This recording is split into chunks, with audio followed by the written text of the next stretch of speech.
Good evening, ladies and gentlemen, and welcome to the 710th edition of the Feuerstein's Fire American Soccer Show. I'm your host, Daniel Feuerstein, giving you American perspective of our clubs, leagues, players, national team, and other fabulous moments. Get your daily reading from me and other writers over at Beyond the 90, at beyondthe90.substack.com, and locally over at baddogsports.com. Come on in, discuss amongst yourselves if you like. The chat room on YouTube is open, and please don't forget to subscribe to this show for your daily American soccer content. Ladies and gentlemen, as we get ready for a brand new year of American soccer, of course, it's a World Cup year for this upcoming summer in 2026. This moment makes me happy to talk to you today. Because as the new year was coming in, we had to say goodbye to the old year. And when the old year was counting down to say goodbye, good riddance, let's see what's going to happen in 2026 as we say goodbye to 2025, something magical happened that really not only surprised me, but really made me happy.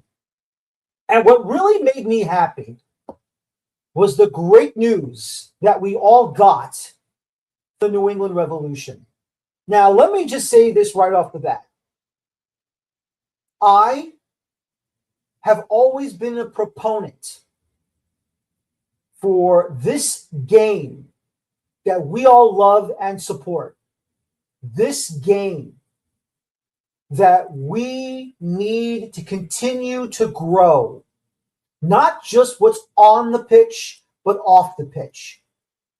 And while we have a good number of MLS clubs playing in soccer-specific stadiums, and not just MLS, USL as well, in the Championship League, in League One. And even though we still have leagues that are not in a soccer-specific stadium, the idea is to get every professional club into a soccer-specific stadium. Because if we don't have that, we cannot have the other components that everyone wants, that Europe has, that South America has, that Africa has, and Asia has. Stadiums for the game in the United States. And to our Canadian friends as well up north, we all know what Toronto has. We already know what Montreal has. Hopefully soon, Vancouver will finally get some agreements as well and finally get their own stadium for the Whitecaps. But stadiums are the most important situation this game needs in our country.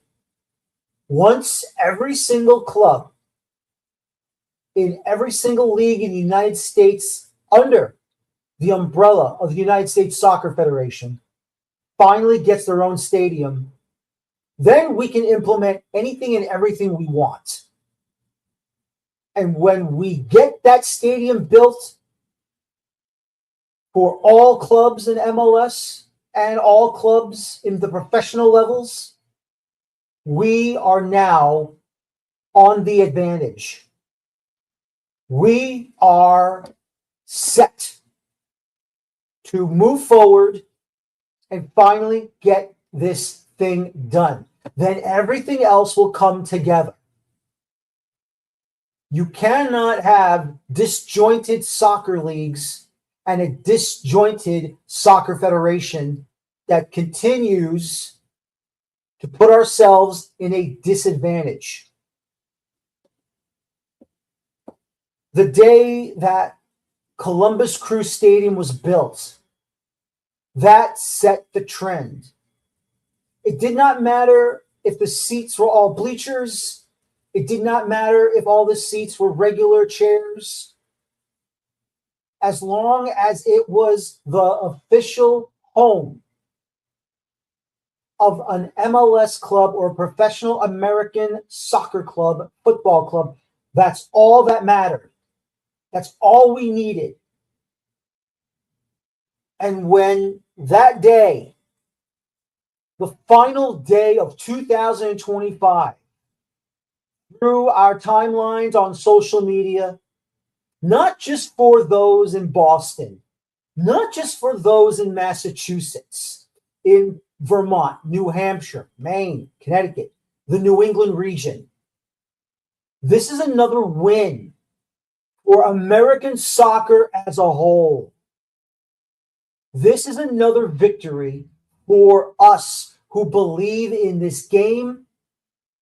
It is a huge win for those that support the revolution, but it's a huge, unfreaking believable win for American soccer as a whole.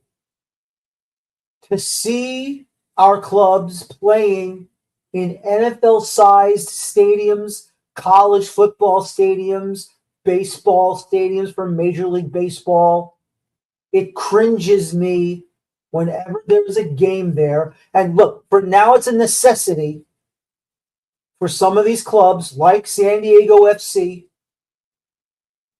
Right now a necessity for Atlanta United. Right now a necessity for the Seattle Sounders. At this point in time in Canada, it's a necessity for Vancouver Whitecaps. But some way, somehow, and somewhere down the line, it's time to build stadiums meant for the game and to complete every single club in MLS to get there. And then every single club in USL Championship. Then every single club in USL League One. And then hopefully, if there's another new division coming in, I'm not talking about a new league for a same division. We can get a fourth division, which is what I think we should be going towards next. Then we should have a fourth division league, and they should be building stadiums. Because right now, this is where we need to be.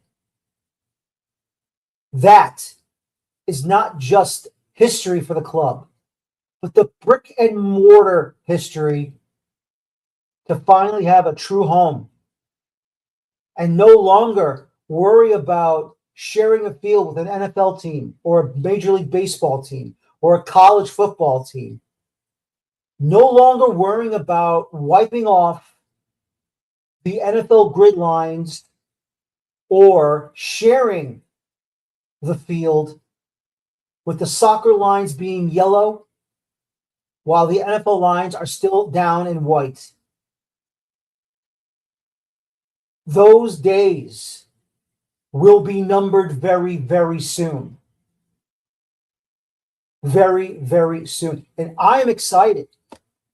I'm happy.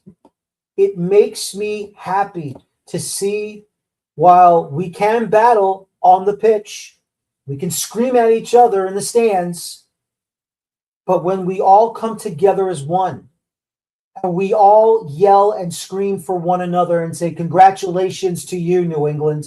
Congratulations to you, Seattle. Congratulations to you, Vancouver. Congratulations to you, Atlanta. You have your own stadium. You are now joining the rest of us.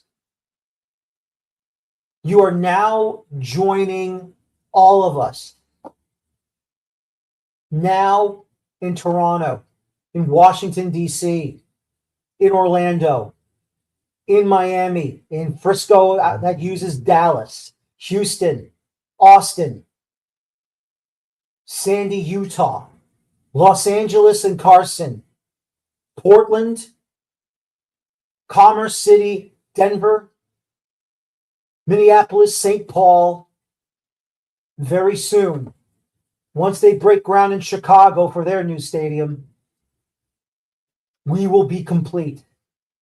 And that's where the patience must come in for all the other mechanisms to come into play. That, and now the calendar change, it's all coming together. I know you don't like the patience. I know you want it now. But this is part of the puzzle. This is part of what we all want to see. No more going to the NFL stadiums for a game. No more going to a college football stadium for a game. No more going to a Major League Baseball stadium or a minor league baseball stadium. No more. Bring in our big boy Major League stadiums to us. This is Major League Soccer. You need a Major League stadium. And I cannot wait when the official groundbreaking ceremony happens in Everett, Massachusetts, that those people in Everett, Boston,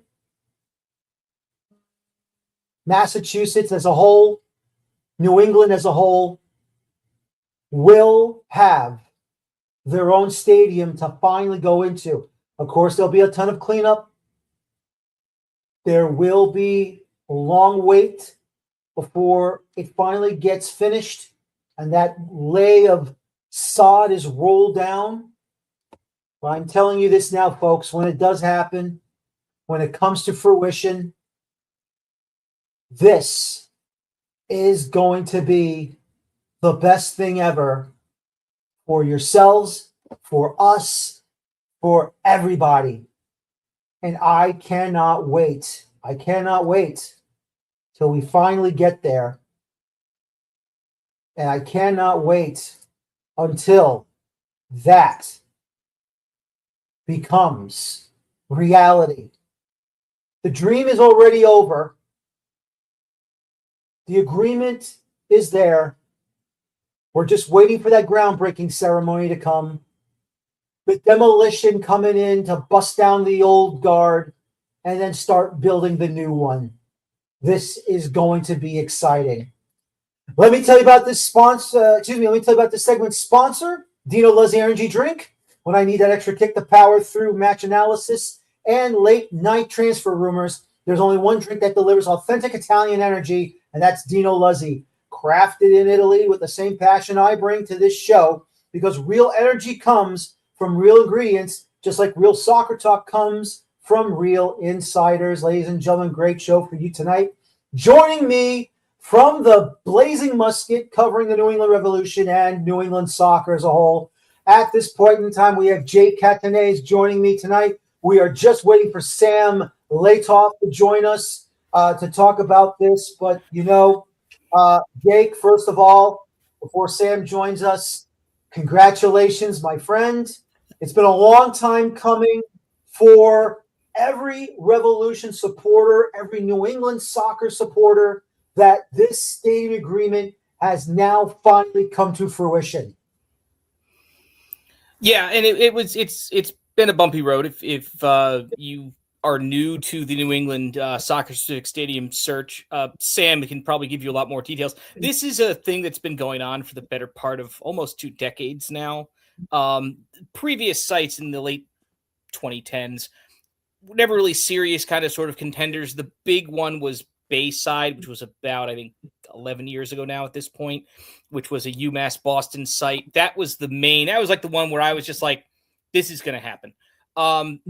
Dealing with anything in greater Boston as a whole, from a transit standpoint, from a public transportation standpoint in particular, is difficult. Politics aside, everything else, just, the goal of, we want to have a soccer stadium in greater Boston, and we don't want there to be any public parking. I can tell you right now, the number of places you can put that right now, it's on one hand, and the Revs have burned through probably all of them. Everett is one of the last available sites that they can probably get this to work on. It is not a perfect site. There is a secondary agreement. This one, Sam will have the details for me. I have the CBS article in the background. The Encore Wynn Casino, which is going to be basically like across the street from the proposed Rebs SSS. That there's also a secondary agreement to get a MBTA commuter rail spot for that site. That's going to be perhaps more game changing than anything that was in the actual Rebs agreement with the transportation, pedestrian bridge, and all that other kind of sort of stuff. It's not a great plan. I don't know if there's a hard timeline yet for that groundbreaking. As you mentioned, this is a former power plant site. I would assume between demolition and environmental remediation, you're looking at probably 2 to 3 years before you even have a groundbreaking on the early spot. A lot of that has to do with World Cup stuff. We're a little busy this summer. Probably this is something I would expect. Sam, would 2030 be too generous?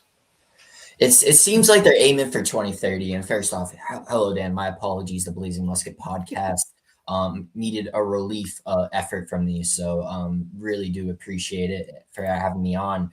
I would say yes. I think looking at 2030 is the ideal time frame.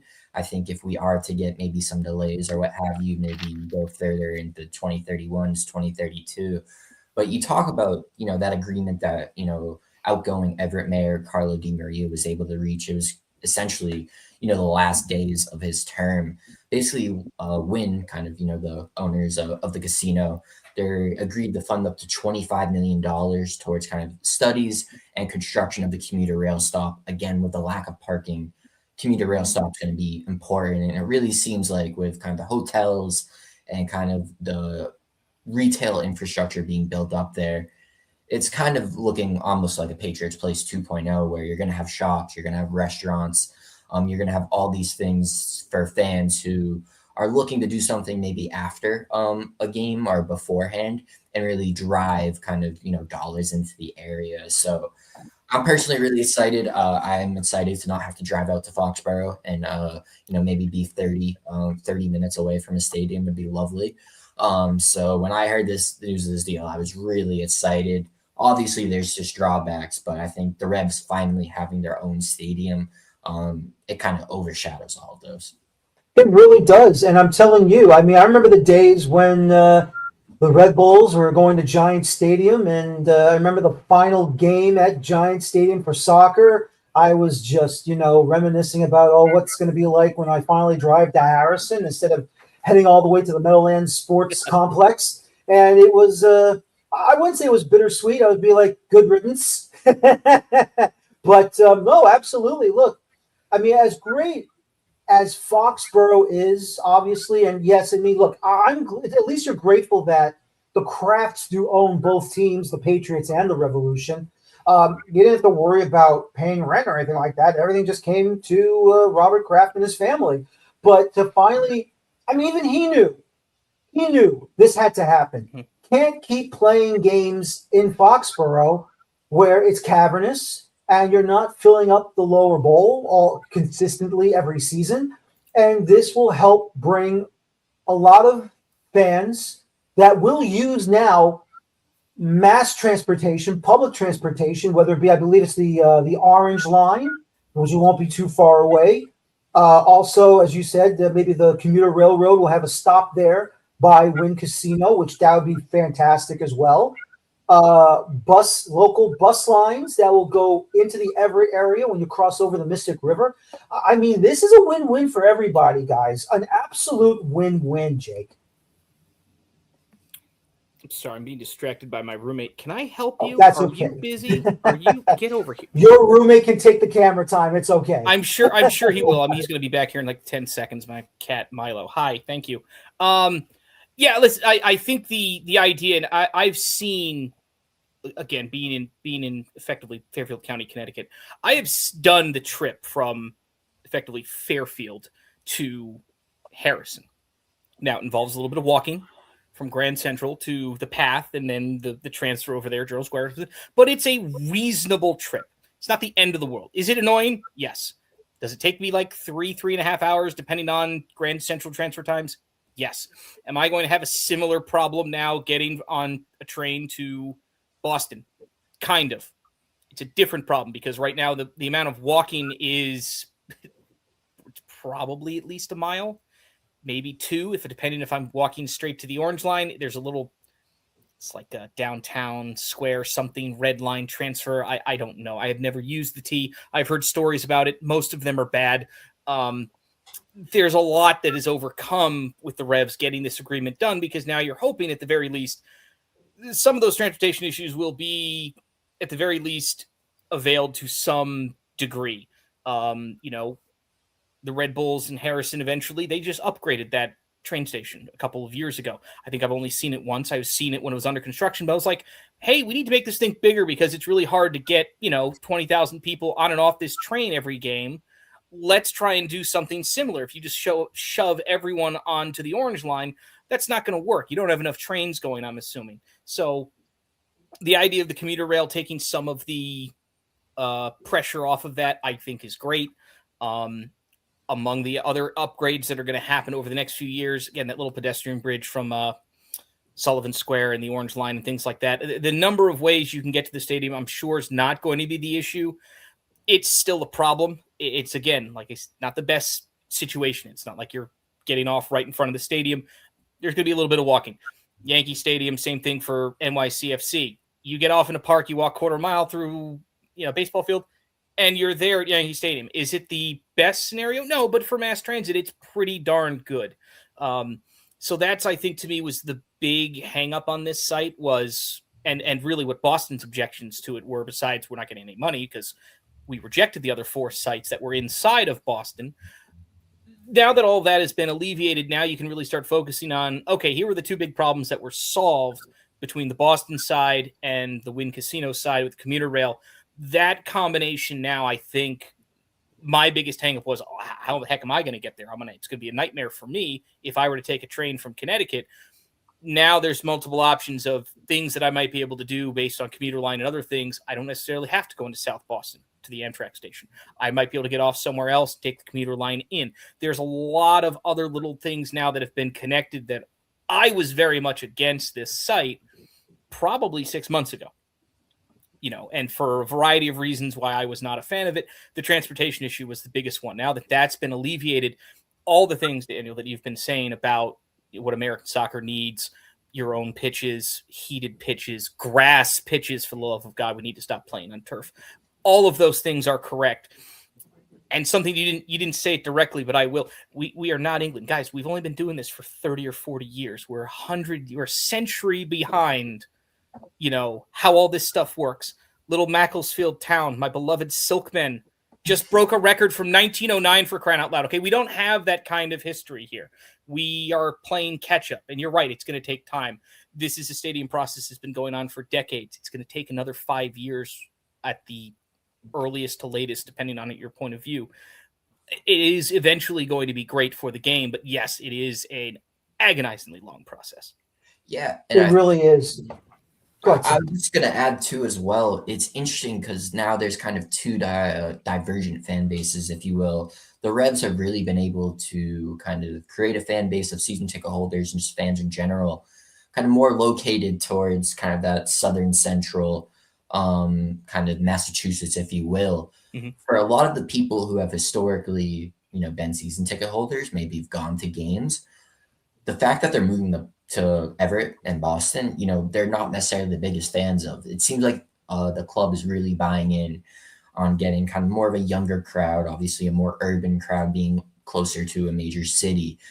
So it's been really interesting to see kind of the 2 different reactions, almost polar opposite reactions between people who live closer to Boston compared to living closer to Gillette Stadium. I think it's going to be interesting to see how transportation plays out because, I think of a Harrison specifically. There is a decent amount of parking there, at least from what I see for U.S. men's national team games that I've covered. This location isn't going to have any, if all, parking. And as much as I love the MBTA, at least the commuter rail, I'll speak for that. The bus system, constantly, whether it's the bus system, subway system, kind of other places, I'm kind of left astonished when I look at how it is, up here in Massachusetts. So I think the MBTA as a kind of authority and transportation authority will have a real undergoing and will really have to prove itself. But I really do hope that these transportation options and kind of the continued investment in public transportation pays off, and that people are able to get to the stadium, and fans are able to kind of watch soccer in almost the preferred or desired environment. I agree with you, because now it's up to MBTA to really step up to the plate.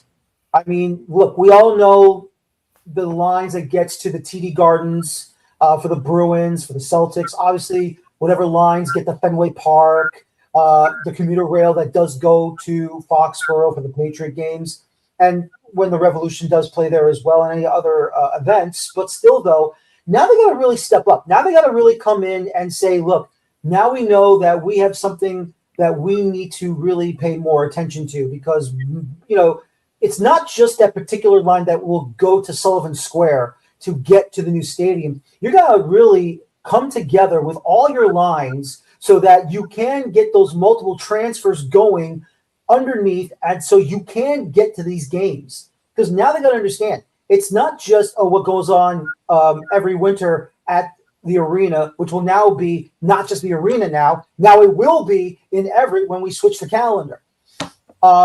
And everything else that goes along with it. And, they can pretend do this, pretend do that, all they want. The reality is this: you got to upgrade your system. That's just plain and simple. New York City will do that with the MTA. Obviously, Chicago will do it with the CTA. LA will do it themselves. San Francisco, Oakland with the BART. All these rails, even New Jersey Transit, they have to just, keep going and fix infrastructure and make sure everything is running smoothly, because, there's going to be major complaints all over the place if they do not do their jobs. Right, Sam? Yeah, exactly. And I mean, even for Reds fans currently, heading out to Foxborough, there isn't a whole lot of public transportation options. I would essentially say there is none. Just due to the fact that, MBTA doesn't run commuter rail trains, to Revolution games unless it's an Inter Miami game with Lionel Messi. They'll do it for Patriots games. They'll do it for maybe a select group of concerts. But for the Reds, they haven't done that. So I think the point of, like you've mentioned, making that investment, that's something that really does need to happen. And they need to commit to having a steady flow of transportation options and just, number of trains and number of subways to that stadium, just to really show that they can handle this. Because if they don't, it's going to be really tough for fans to get there. Everett's going to be upset because they're not going to be able to deal with kind of the traffic and, everything that's going on there. So it really is going to be interesting to see how the public transportation works out. I hope it does work out. But, when you look at New York, when you look at, Chicago, I think they've really invested and kind of proven that, they can really efficiently run it. Can't say the same about the MBTA. So I think that kind of point is going to be crucial for kind of, overall fan experience. But I think when you look at people who are in that greater Boston area, they're going to be able to get there no matter what. Maybe they have to deal with traffic. They probably deal with that going to Fenway. And I think people are already programmed, especially up here in the North Shore where I live. You take the commuter rail, you end up right in TD Garden. So if that can transfer into soccer, it will be absolutely amazing. But I think, like you mentioned, the MBTA really needs to step up to the moment. No, they really do. Let me go ahead and bring this up, guys, real fast here. And of course, this is from the Kraft Group on their statement on the new stadium. Of course, the Kraft Group has reached agreements with the cities of Everett and Boston, making an important milestone in our effort to transform a long neglected industrial site along the Mystic River into a vibrant, publicly accessible waterfront destination and the future home of the New England Revolution. These agreements reflect years of collaboration with city leaders and community stakeholders to ensure the project delivers meaningful, lasting benefits for residents while addressing transportation, environmental, and municipal impacts. We are especially grateful for Mayor Carlo Di Maria's leadership and vision. At its core, this is an investment in Everett and its future. In addition, it provides improved access and an enhanced neighborhood experience by removing a physical and virtual barrier for the residents of Charlestown. And we appreciate Mayor Michelle Wu and her team's partnership. Jake, to you, Obviously, the battle with the politicians is a never-ending battle in Boston, in Massachusetts. Look, I have to say that I have never seen uh, a political figure that runs a city and has no say in what another town outside of its borders has to do to help said major metropolis. I don't see Manhattan or New York City, any of the five boroughs, interfering with Yonkers, which is just north of the Bronx over the Westchester County border, nor have I ever seen New York City worry about what goes on in Nassau County out in Long Island, just east over both Queens and Brooklyn. This entire situation has really stumped me. And as you said, you're in Fairfield. I mean, has New Haven or Hartford ever complained about what Fairfield does? I mean, Connecticut kind of sort of complains about everything. Nobody likes us. We all hate each other. It's weird. Yeah, this is the outside part of me, like looking in, where I'm again a state and a half away. Why Boston is involved in this at all, aside from the MBTA as an entity, which again is run effectively out of Boston. Like I get it, it's the regional authority. They have to have at least some say in the matter, but it's public transportation. It's been, as Sam says, unreliable at best and bad at worst in Boston. This is not a new problem. So now you're like, oh, we want to build something to make that problem worse. It's like, okay, well, what do you think all the money we've been giving you for rides and on tickets and all these other sorts of things, all this money that goes into infrastructure that is designed to just mitigate the cost of public transportation? I want to very much reiterate, public transportation should be more or less free. It's a public service, like any other public service, the post office and other sorts of things. It's not designed to be run like a business. You can't run it like a business. It's going to lose money. Why is it going to lose money? Because it's a public service. It's not designed to make money. You can help mitigate the cost with tolls, tickets, other types of things, taxes. But at the end of the day, it's going to lose money. And you have to operate it like it's going to lose money. And that just has to be a standard thing. The idea that anything, Metro North, MTA, anything like that can run and make money is illogical. The fact that anyone thinks that, I don't get. On a separate point, is Mayor Wu correct in the fact that, yes, this is going to affect Boston? It is. If you wanted the Revs in Boston, you had 15 years. You did. You could have gone to the Bayside site a bunch of years ago. Everyone got mad that that was a backdoor deal. UMass Boston said, it's our site. We bought it. We're allowed to sell it. It doesn't matter that we're a school. It doesn't matter that we're a public school. We bought it. It's in our charter. It says we can buy it. Everyone got mad. That was the whole site. That would have solved the Revs soccer stadium issue probably 10 years ago. They'd already been playing at Bayside. You would have fixed whatever the stop was nearby there. You would have probably had something there about a roundabout and some other kind of a traffic study. This would have all been solved a decade ago.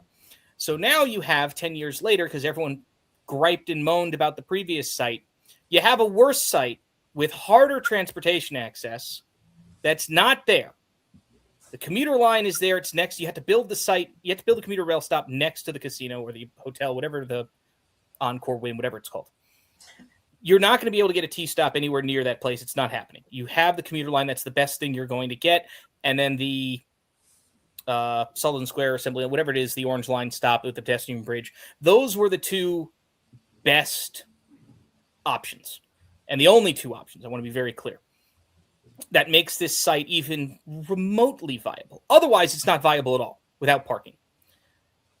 If Boston as a whole, I'm not saying this is a Mayor Wu problem, because again, this has been beyond her scope. Boston wanted to solve this problem, they could have done. They chose not to. They kicked the can down the road multiple times. Now they're left holding a bag that's not as big as the bag they wanted, because the stadium's not in Boston. You're going to get your pittance for the transportation. You're going to get your pittance off of whatever the ticket sale is. I think Everett's getting like $2.50 and the Boston's getting like $1.25.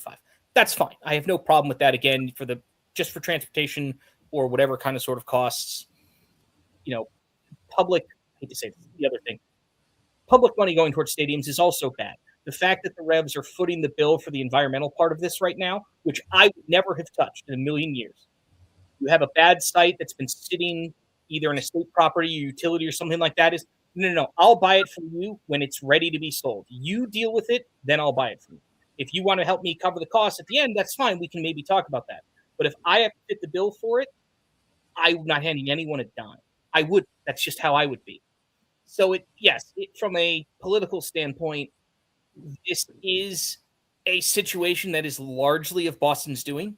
I hate to say it like that from the outside looking in, but that's just how I feel. There were much better sites over the years that were more viable than this one. And the Rebs could have been there. The Breakers could have been there. Now we have Boston Legacy, which is going to play at White Stadium, which, again, doesn't look like a great situation to put a stadium there. Not a lot of parking. It's residential area. Again, you had better options. Nobody wanted them. So now you're left with the worst options, and everyone's still going to complain about it.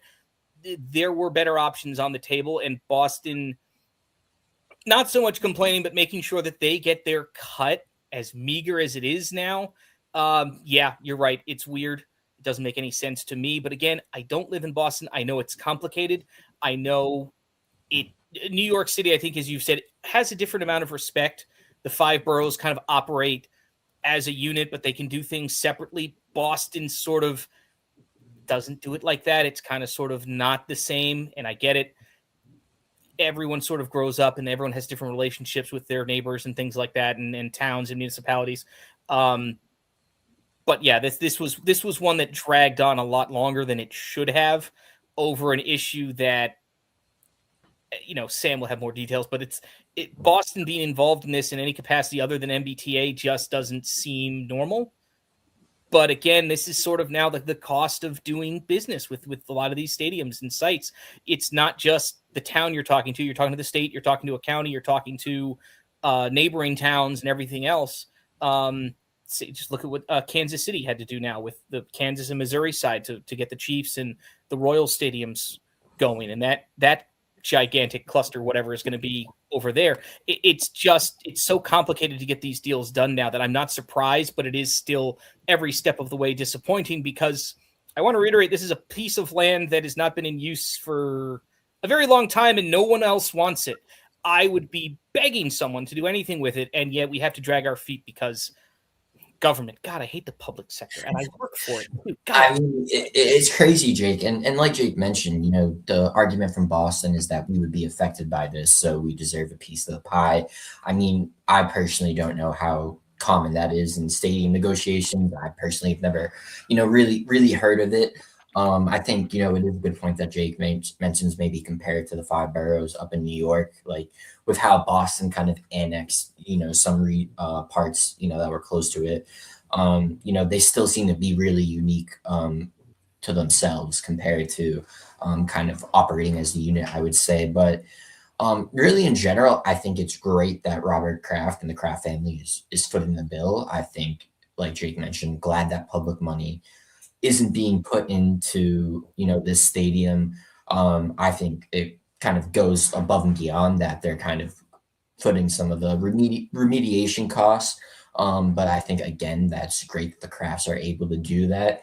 But this was very political. There was one specific day, probably the most political day, happened to coincide with Matt Turner's transfer here. He had his introductory press conference. Basically, it started off, Mayor Michelle Wu had a press conference, basically, I'm going to paraphrase here, but basically being like, the Revs are offering us nothing, and basically, kind of blasting the Revs. Revs have their Matt Turner press conference. Then later in the afternoon, the Mayor Wu press conference was at across from the site. Revs go a different place, but across from the site, have their press conference, basically being like, we're trying to negotiate, but they're, not agreeing to, these offers, and we're making good offers. So, like, this was a very political thing, and I think it was added when Josh Kraft entered the Boston mayoral race. I heard that. Yep. Yeah, he ended up dropping out, but, the stadium thing became a big sticking point because with Kraft's campaign, he was very much against White Stadium. Yet he was kind of, essentially, he is a Kraft, working to get a stadium at Everett. So that really drew a lot of criticism, I would say, from women's soccer fans, from probably Boston Legacy, the club. And then I think as well, kind of just, Mayor Wu's side of things. So this was extremely political. I'm glad it was able to be solved. Carlo Di Maria was a big supporter of this. He ended up getting ousted. Lots of lovely stuff regarding corruption related to his campaign, why he was ousted. But he was a big supporter of this, and there was the question, if he goes, does the stadium go? But the incoming mayor is supportive of it. And like we kind of talked about, Carlo Di Maria was able to get some things in, at the finish line. But I think the political nature of this deal cannot be overstated. And I would agree that the fact that Boston's getting this amount of money is probably a little bit absurd, to use a lack of a better term. But I'm glad that the Crafts are, paying up. Me too. And you know what they say, Sam?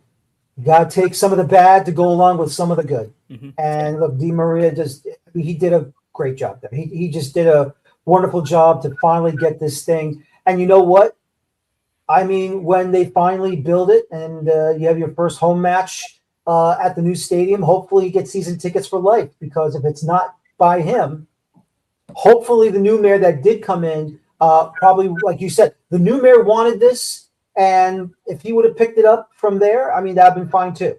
Because I think even he understood that outside of the casino, what else is there to do in Everett? Which I do not know. I know, Sam, you're closer to the situation than either Jake and I are. But, I mean, outside of the casino, what else is over there besides businesses and other manufacturing companies and whatever have you? Yeah, I mean, really, I would say it's that. You can go catch an Everett High football game, because apparently they're just somehow one of the top high school teams in like the nation. They just randomly crank out NFL prospects. But really, I would say the closest thing is like Somerville. They have Assembly Row, which is nice.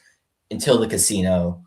Obviously, the casino now is the major draw, but I didn't spend my youth really going to Everett as kind of a destination, if you will. But now there will be kind of families, there will be, individuals who are like, oh, I got to go check out Everett to go to the Revs game. And then you're going to have, fans coming out of Revs games. You could have a younger audience who maybe has a few adult beverages and then wants to continue on with their night, or even, supporters doing the same. So I think it's going to be great for Everett business-wise. And new mayor's kind of come in, said definitely that he's supportive, but kind of reiterated the fact that he wants to, make sure Everett kind of gets the benefits and is able to reap the rewards, which is rightly so. It's in Everett.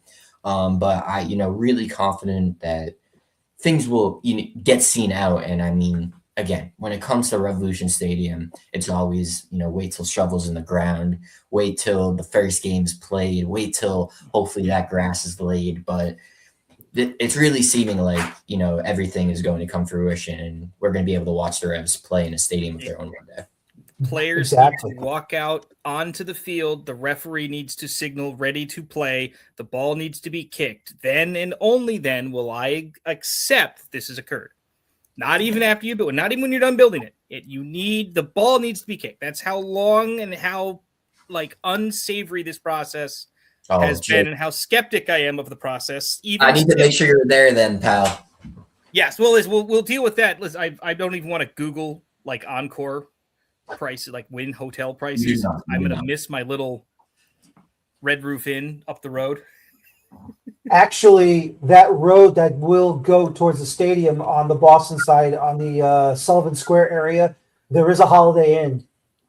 Oh, perfect. That's where we're going. We're not. Yeah, so thank look, God. Hey, listen. I never even Googled prices at whatever it is, the Marriott or whatever it is it's at Patriots Place, whatever that big hotel. I'm like, no, I'm not spending $350 for a random. And half the time there's never any availability, because not even because of Revolution games, just because there's just never any availability for whatever else is going on in the area of Foxborough with the youth events, softball tournament, whatever it is. But again, it's my fan experience is much different than Sam's or people who are in Greater Boston. I'm going to be traveling from several hours away, and there's still a good chunk of the fan base that is going to be traveling from several hours away. We still need to sort of solve what that process is going to be like. Mine's a little bit more easier. I'm going to jump over to New Haven, get on an Amtrak, and head northeast. Other people, it might be linking up at a commuter rail somewhere else. How many of those commuter rails run on a Saturday? I have no idea. We can't get them to run to Foxborough for a game for 20,000 people. Or what was the average attendance last week? 30,000. I mean, yeah, Dan, you did make a comment about them not filling the lower bowl. I'll give them credit. Somehow, even during their terrible seasons, they were kind of consistently bringing in, I would say, 20 to 30,000 fans. Mm-hmm. So, I mean, if you think about transferring that environment into a soccer-specific stadium, it could be a great home environment, home advantage. You hear about Fortress Foxborough. I can't come up with one with E just yet. We're still working. Yeah, there's a lot of puns and things we've got to work out that I'm very much against. That's not where I want my brain process to be. But like all of that is like going to be in the works. But again, right now, this is the biggest positive development we've had for an NESSS in a long time. Now, again, I want to be very clear. I don't know how much the site remediation is going to cost or what other problems they are going to discover once they get there. That is going to be the real bugaboo in this thing. Anytime, again, there's a group that's trying to build a stadium in Bridgeport, Connecticut for CT United, whatever the heck that team should have stayed. Yes, they should have stayed. That name should have stayed dead. That's not the point. They want to build at an old Greyhound track that's right along the water. It's a very similar spot to where the Revs are building in Everett. Now, it's not a power station. It's just it's a Greyhound track. So whatever, they still have to do waterfront remediation.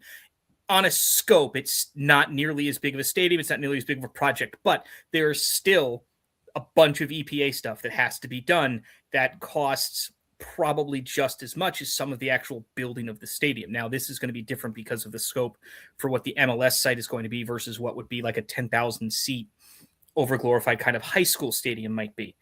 But it's still a significant cost that really, if we're being honest, should not be covered by the people trying to build the stadium.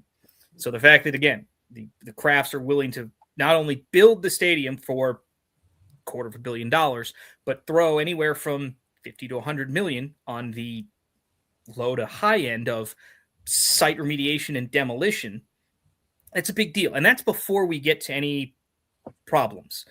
Building along waterfronts are difficult. That was really the first big major hurdle was a couple of years ago. They had to redesignate this, Sam, from some kind of a port authority.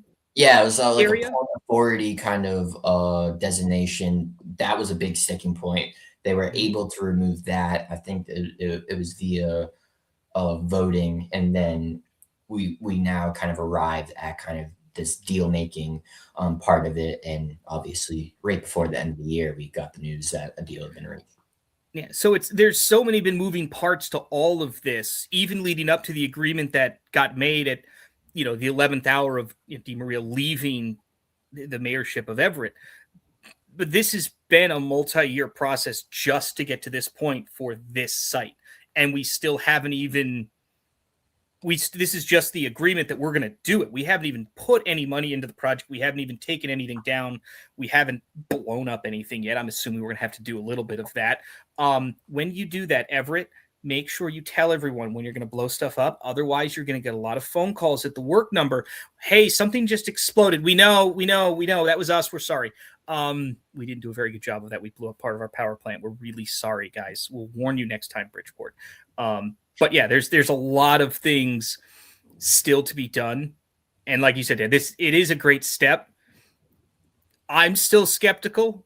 I think I should be skeptical because this adds an extra hour and maybe like $100 to every time I want to go and watch a Revs game now, which is fine. I don't do it very often. It's not the end of the world, but it's a different experience for me than it would be for Sam and a lot of other people. So like, I get it. It's like, I'm allowed to be skeptical. It's pain in the butt for me, but it also, it adds a unique opportunity for a much larger urban fan base to really approach this team that Marko Mitrovic right now is turning into like a U23 wonder kid kind of sort of team. We're a little excited for that. I think it's going to be fun.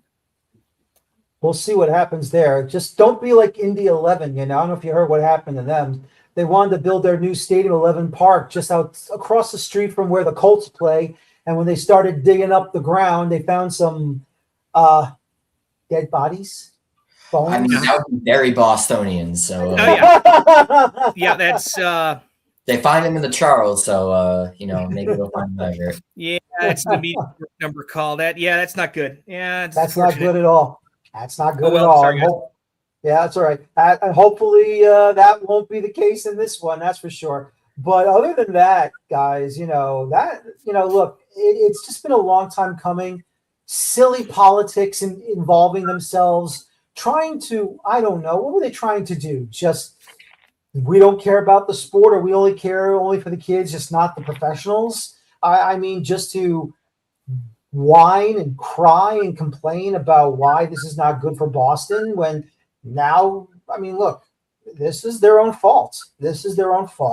They should have just worked with the Revolution to get a site where it is in Boston proper, and it just should have happened, but they just dragged their feet, and now they're paying the price for it. Sure, they'll get some of the money for the transportation, but still, though, Boston is at fault for this, for the continuance of being just a pain in the rear. That's all I can really say. Dan. I mean, Boston being a pain in the rear, especially when it comes to politically, is a constant. So glad again that I was able to reach the finish line. Even kind of getting over those obstacles, and like Jake mentioned, the Revs, they're kind of going under a little bit of a revamp, and becoming this young team. You have players like Griffin Yao, Ethan Kohler, Brooklyn Reigns. You're really starting to get people's interest back in the Revs after some difficult years. If you can lead that into a kind of stadium of a stadium project, and the Revs having a stadium of its own, it would be perfect. Yeah. And I'm really excited. I know it's it's going to be a makeshift for the next couple of years. Boston Legacy women's team is back. They're going to play a handful of games at Gillette. I think they play a handful of games in Rhode Island at Tidewater, and I hope at some point they play a handful of games at Everett, and they figure out a way how to do double headers somehow with either the Revs 2, another local team, anything like that. The more places, as you mentioned, Dan, in the intro, the more places you have to watch soccer that are soccer specific, the better the game is. It's always nice to go to a place and it's like, oh, there's no football lines. Okay, there might be some like lacrosse lines or some field hockey lines, but there's no football lines. I can live with that. Having to deal with 8 different colors of lines on my turf, not where you want to be in a professional or even semi-pro developmental kind of sort of league. The more places we have that are soccer specific, and grass, I want to emphasize grass. Grass is a necessary thing here. And apparently now underheated soil concepts are going to be a major thing now, since we're going to be trying to play in December, which is, I think, a terrible idea. But again, I'm not the one paying the bills, so it doesn't matter to me. But yeah, the number of good things going on in Boston right now, soccer-wise, is a lot. We're all happy for them. Maybe we'll have some happy developments in Connecticut, in Bridgeport and Hartford and what have you. But yeah, it's a fun time in New England. The amount of stuff that's going on, we're very happy to attempt to cover it all. I don't know who does that. I'm asleep most of the time, but someone's doing it. It's certainly not me. No. Well, all I know is this, guys, is that, finally, like I said, the agreements have been made. Thank goodness for that. It's all on paper. It's all used with a pen. No red ink, if you know what I mean. And, just wait for that day when we finally get a groundbreaking ceremony. The demolition crew comes in. Okay, you're going to take that down. You're going to take that down. Implode. Keep the tree, but implode the rest. And then finally, the construction crews comes in with the big cranes and the big shovels and everything. And then you see the bricks, the mortar, the concrete, the cement, the pipes, the fittings, and everything. And then the lights, and then the rolling sods, the big rolling spools of sod coming in to say, look, this is coming, this is happening. Jake, I understand. When they blow the whistle, and when they kick the ball, finally, we have our thing. But when you actually step into it, you're just hoping it's not a Hollywood sit and it falls down on you. Like I said, that's the whole thing. Listen, I know we're being a little over dramatic, a little over skeptical, but we've been. I thought there were times where I thought the Bayside site was farther along than this. Obviously, there were other political submarining issues that happened there. But this now is like, nope, it's on paper. Everyone wants to do this. I think the next big hang up, like I said, is going to be the environmental remediation, getting that, I guess, the park ground along the water's edge, which I'm assuming that's mostly there for the reasons, erosion, all that other kind of sort of stuff. There's smart engineering people who make a lot of money who are going to design these things. Whatever money they need, they're hopefully going to get, whether that's from the crafts giving it to the towns support it, however it works. Once that aspect of the site is there, the stadium itself, as Sam mentioned, is going to be a fairly large attraction now to that area. Yes, it's on the other side of the river. It's going to be next to the casino. I think the commuter rail stop at the casino, however it is you're going to get from that side of the casino ground over to the stadium, I think getting across a semi-highway to make that work along with the casino property.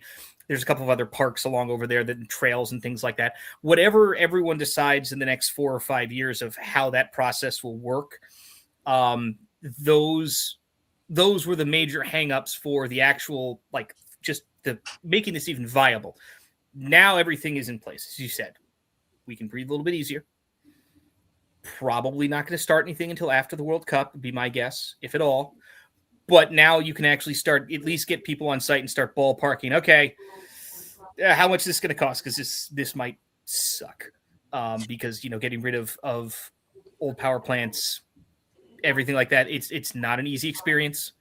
It's not something it's a costly experience as well. So that, that's why, a site like this was not be my first choice to even contemplate building something on it, because you could double literally the cost of your stadium just from the remediation alone. I don't think it's going to be nearly that bad.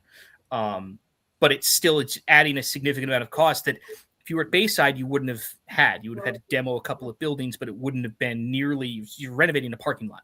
So all you got to dig up is the parking lot. It would have been a lot easier than, disassembling a couple $100 million worth of electrical equipment that someone built 60 years ago, however old this place is. So it is a positive time for the Rebs, both on and off the field. I think they're in Florida. Did someone post pictures of them in Florida? They're in Florida. Okay. So preseason's early mid-January. We're already in preseason. I don't think I like this new schedule. I don't think I like it at all. It's all right. I'll get over it eventually.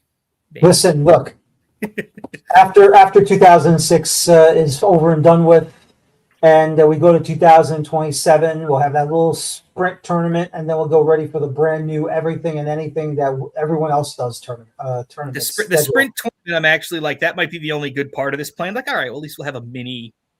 The Revs are going to win the sprint. You heard it here first. The Revs are going to win the MLS Cup in the sprint season, and everyone is going to say it doesn't count. No, yeah, it's going to be. You're going to hear me make more references to that than the Superliga trophy. It's going to be awful if we do win that. Superliga, what a waste. Yeah, Dan knows the good stuff. Dan knows where all that good stuff is. Oh yeah, we want that trophy. We want that trophy where we are bloody brawls in the semifinal and people are tackling people trying to open up airplanes on the trip to the West Coast. Oh yeah, we love all that stuff. Yes, that's what the North American Superliga was, kids. Go look it up. Go look up Wikipedia. Exactly. Go ahead and take a look. Much better than this thing they call the Leagues Cup now. This Leagues Cup stuff's boring. There's no blood. Yes, it is. Yep. Nope. Nothing at all. Nothing. I will say this though, real quick for you, Jake. The manager is John Rooney. Guess where he played at before going back to England? Played for Red Bull and Orlando. Yep. Played for Red Bull in Orlando. Got the game-winning goal in the Open Cup at home against the defunct FC New York of USL. Oh God, that's a stat right there. Yeah. No, it's there you go. Look at. There's a really nice video. I don't know if I'm sure you've seen it. There's a really nice video of Wayne Rooney for whatever BT Sport, whoever it is over in England, interviewing his brother after they beat Crystal Palace. And I'm just thinking to myself, There's no way you thought at the end of this game, Wayne, that you were going to be interviewing your brother at the table going, can't believe you just pulled that off, man. What happened? I don't know. We scored two really dumb goals.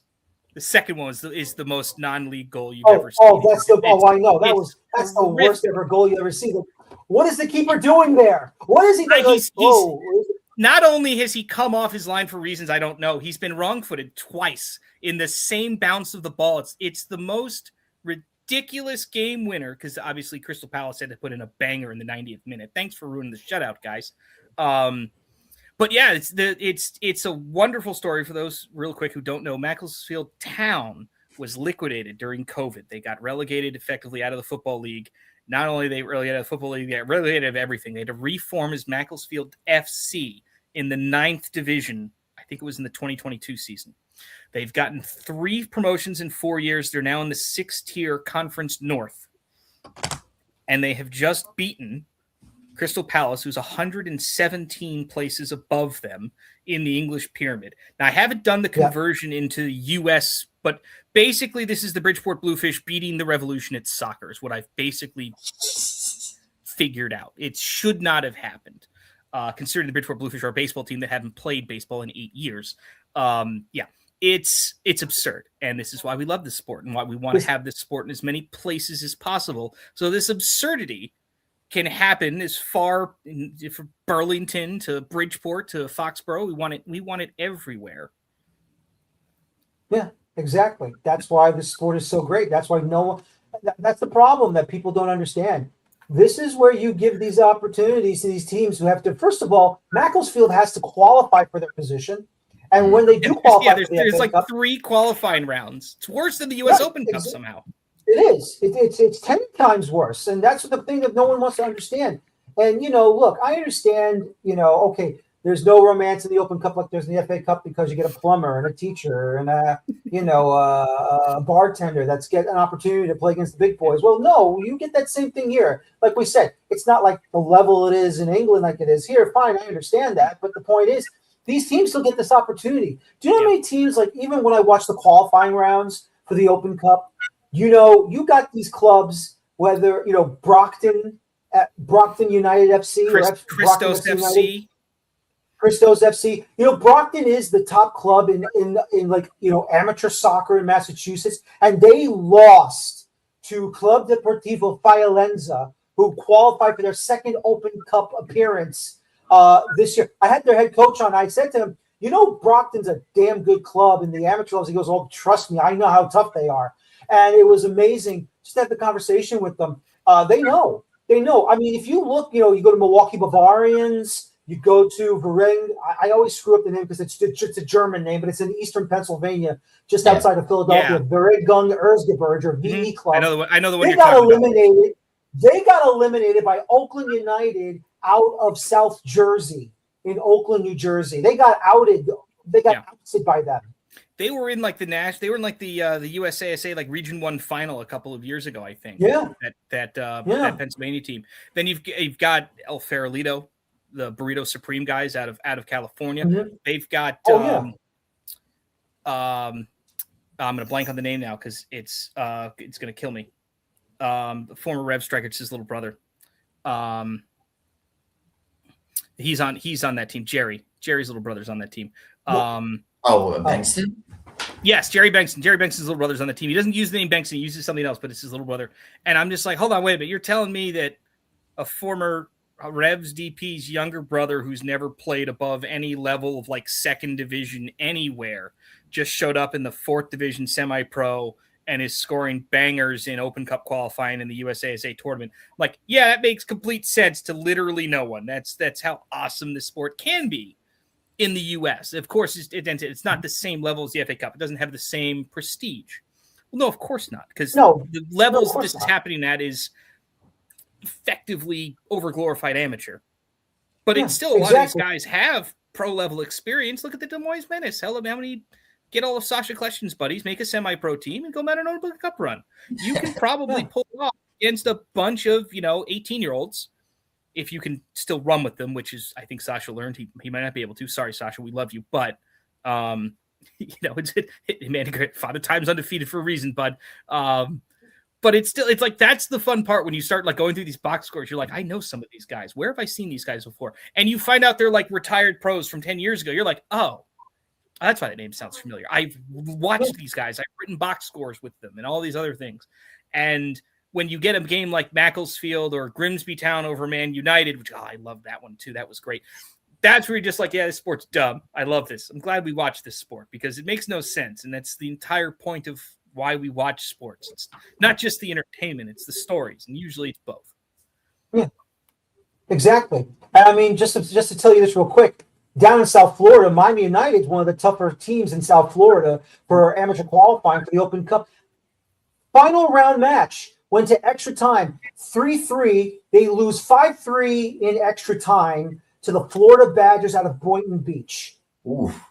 For the first time in maybe 4 or 5 or 6 consecutive Open Cup qualifications, Miami United is out, and they're not going to the opening round at all. I mean, when have you ever seen anything like this? I mean, that's the point where this is why, this is why the Open Cup is important. This is why, we have to see what goes on, not just in the tournament proper, but what goes on in the amateur qualification rounds, because you'll never know if some of these top clubs that are amateurs that has normally gone to Open Cup tournaments year after year after year, gone.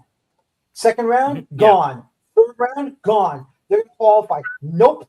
They're gone in the final round in the extra 30, gone. And it's just unbelievable what goes on with this whole situation. But I'll tell you guys this much. Hopefully have you guys on again down the road once again. But like I said before, I'm happy for you. I'm happy for everyone in the Boston area, New England area, that finally there will be a soccer-specific stadium. Obviously, congratulations, Rhode Island. You got yours first. Now the Revolution are on their way. Hopefully, Portland, Hearts of Pine, and Maine will get theirs next. Hartford, of course, already has theirs, which is great to see. I don't care if it's like I said, I don't care if it's bleachers. I don't care if it's seats. As long as it's a stadium for the team, that's all that matters. Yeah, they're nice. They're nice little subs. Even the Vermont Green playing at UVM at Berlin. That's a really nice little field there. It's even the places now that like you're thinking it's like, oh, these are just really just overglorified like half-seated high school stadiums. Yeah, but they're really nice. Like they haven't been built 60 years ago. Somebody just built this, and it's you can tell the teams that are putting even just a little bit of effort. It doesn't take much. I will forever in a day, always in my heart, Nelson Field and St. John's in Queens. It's on top of a parking garage, but it's a really nice parking garage. And it's a really nice stadium on top of that parking garage. Someone thought, I can make this work. And they did. And that's the ingenuity that we still need to have, I think, when we're building these stadiums, because there aren't any good sites. There aren't any. Believe me, guys, we've tried them all. There are no good places to try and get stuff like this done. So when you have a site that you think, I might be able to put a soccer stadium there. Okay, how big do you want it? Well, I'd like this, but I'll settle for whatever the numbers are. That's I think sort of the game that you're playing. Would I like a 30,000 seat stadium in Everett? I would. Am I going to have to settle for 25 or 24, whatever the number is? Probably, because that's what makes the most sense. And hopefully you could have had a bigger stadium. You could have had a bigger stadium than Red Bull, but it wouldn't have made sense 15 years ago to have 25,000. So I think they hit the number right on the head. And if the Revs are a little bit bigger than that, I think that's the sweet spot. But I know Sam probably has I think someone said they wanted to do 35 at one point. We were just like, no, that's never going to work. There's no way. 30, I think, would have been the biggest, but 25, I think, is a nice, sweet spot kind of a number, particularly when you have no parking or anything else like that. You're getting a lot of people trying to get into one spot. If it skews smaller, there's a reason why it will skew smaller, and that'll be fine. Exactly, Jake. Exactly. Gentlemen, it's been great fun to talk to you guys today. Once again, I am joining you in this wonderful occasion. That agreement has finally been done. I know Jake's got further plans to make sure it's all concrete and even more, but still, though, look, something had to happen. This is the first step, and can't wait for that groundbreaking ceremony and, of course, the demolition. And finally, we got a soccer stadium. I know it's not the best site, I understand. But look, you're damned if you do and you're damned if you don't, and it had to happen. But still, congratulations. Very happy for you guys. And thank you again for joining me tonight. I really do appreciate it. Thank you so much, Dan. Anytime, guys. Thank you. Okay, no problem. Once again, this is the guys from the Blazing Musket, Sam Lattof, Jake Catanese. Follow them all the time, either on X, Twitter, or on Blue Sky at the Blazing Musket. My name is Daniel Feuerstein. Thank you very much for watching us tonight. As always, brand new year, 2026 season of the Feuerstein's Fire American Soccer Show. Please, please, please, please enjoy your football. Thank you. Have a good night. Take care. So long. And bye-bye for now. Have a good night, everybody.